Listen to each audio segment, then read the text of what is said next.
সঠিক বিষয়গুলো সঠিকভাবে দেখা হয়নি।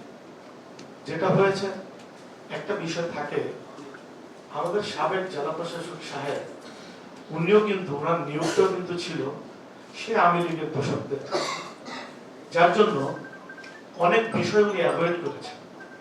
যেমন আমি নর্মালি বলতে চাই, এই 5ই আগস্টের আগে যে আন্দোলন হয়েছে, এই আন্দোলনে যারা গভর্নমেন্টকে হাইলি সহযোগিতা করেছে, এই সহযোগিতার মধ্যে আপনার রাজনৈতিক ব্যক্তিবর্গ করেছে, অনেক সাংবাদিকরা করেছে, অনেক ব্যবসায়ীরা করেছে। কেউই কিন্তু বাহিরে অবস্থান করবে ব্যাপারটা কিন্তু এরকম না। যারা দুর্নীতি করবে, সকল প্রকার দুর্নীতিবাজরাই দুর্নীতিবাজ, ঠিক না? আমি মনে করি সবাই দুর্নীতিবাজ যারা দুর্নীতি করবে। দুর্নীতি থেকে কিন্তু কোনো নির্দিষ্ট ব্যক্তি বাদ যেতে পারে না।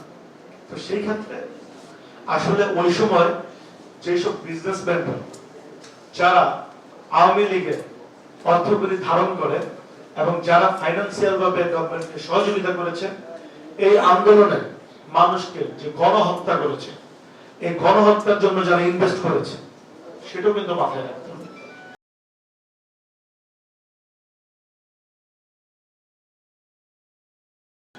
এবং তাদেরও কিন্তু দৃষ্টান্তমূলক শাস্তি হতে হবে। এটা আমি আমাদের জেলা প্রশাসক মহোদয়কে অবগত করতে চাই। তো যাই হোক, ওই সময় যে মামলাগুলো হয়েছে, আসলে এটা কোনো কিছু হচ্ছে না। এইভাবে তদন্ত চলতে থাকলে 5 বছরের তদন্ত শেষ হবে আমরা ঠিক বোধগম্য। আমার মনে হয় যেহেতু মামলা হয়েছে, এটা তো কোর্ট আছে, তাই না? অ্যারেস্ট কেন হবে না? যারা মামলা আসামি হয়েছে, এখনো অনেক আওয়ামী লীগের যেসব নেতা কর্মী ওই সময় এই গণহত্যার সাথে জড়িত, এই দেশের পরিস্থিতিটা যে এতটা বাজে অবস্থার দিকে নিয়ে গিয়েছিল, যারা ইনভলভ ছিল তারা অনেকেই কিন্তু এখন ঘুরে বেড়াচ্ছে, নারায়ণগঞ্জ শহরেই ঘুরে বেড়াচ্ছে। আমি আইবি কে বলতে চাই, মেয়র আইবি সে তো ওই দূষণদেরই একটা পার্ট। আইবি তো তখন তাদের সাথে ছিল, কাজ করেছে।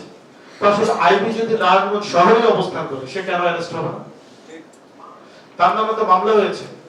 অবশ্যই আইবি কে অচিরেই আইনের আওতায় এনে তাকে অ্যারেস্ট করা উচিত।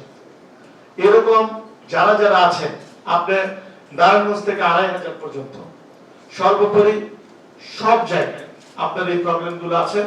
ছাত্রলীগ, যুবলীগ এবং আওয়ামী লীগের বিভিন্ন পর্যায়ের নেতৃবৃন্দ আছে, যারা ওই সময় প্রচুর ভূমিকা রেখেছে, অর্থ করে দিয়েছে, মানে সাফল্যমণ্ডিত ভাবে ভূমিকা রাখার চেষ্টা করেছে। আমার মনে হয় এই ব্যাপারগুলো আপনি কাইন্ডলি একটু সিরিয়াসলি দেখবেন, যেটা আগের দিতে দেখেনি। কারণ উনি তো তাদেরই একটা পার্ট ছিল, সেই কারণে উনি অলওয়েজ এগুলো অ্যাভয়েড করেছে। বাট আমরা কিন্তু ওনাকে সর্বাত্মক সহযোগিতা করার চেষ্টা করেছি। এখানে আমাদের বিভিন্ন রাজনৈতিক দলের নেতৃবৃন্দ ভাইরা আছেন।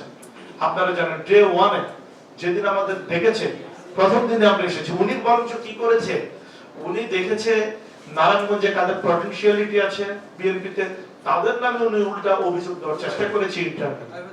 আসলে কোনো কিছু তো চাপা থাকে না, সবকিছুই কোনো না কোনো ভাবে বের হয়ে আসে। আমাদের সামনে তার আচরণটা ছিল খুব সুন্দর, সুমধুর, কিন্তু ইন্টারনালি সে আমেরিকার পারপাস সার্ভ করার চেষ্টা করেছে।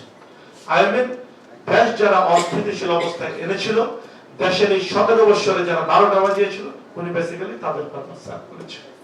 দেখবেন আইন শৃঙ্খলা কমিটির যে কথাটা এসেছে, এটা আমি যেটা বুঝলাম এখানে অনেকের দাবি। আমি বলতে চাই, আপনি যদি মনে করেন সামগ্রিক সিচুয়েশন বিবেচনা করে আইন শৃঙ্খলা কমিটি চেঞ্জ করা উচিত, তাহলে আপনি এটা ব্যবস্থা নেবেন। কারণ আমি আপনার ব্যাপারে জেনেছি, আমাদের ঊর্ধ্বতন বিভিন্ন কর্তৃপক্ষ থেকেও জেনেছি, স্পেশালি আমাদের দলের মহাসচিব সাহেব, উনি ওনার ব্যাপারে বলেছেন। আমরা অন্যান্য অনেক নেতৃবৃন্দ বলেছেন, অনেক সাংবাদিক ভাইয়েরা বলেছেন, তারপরে আরো সুশীল ব্যক্তিবর্গ বলেছেন।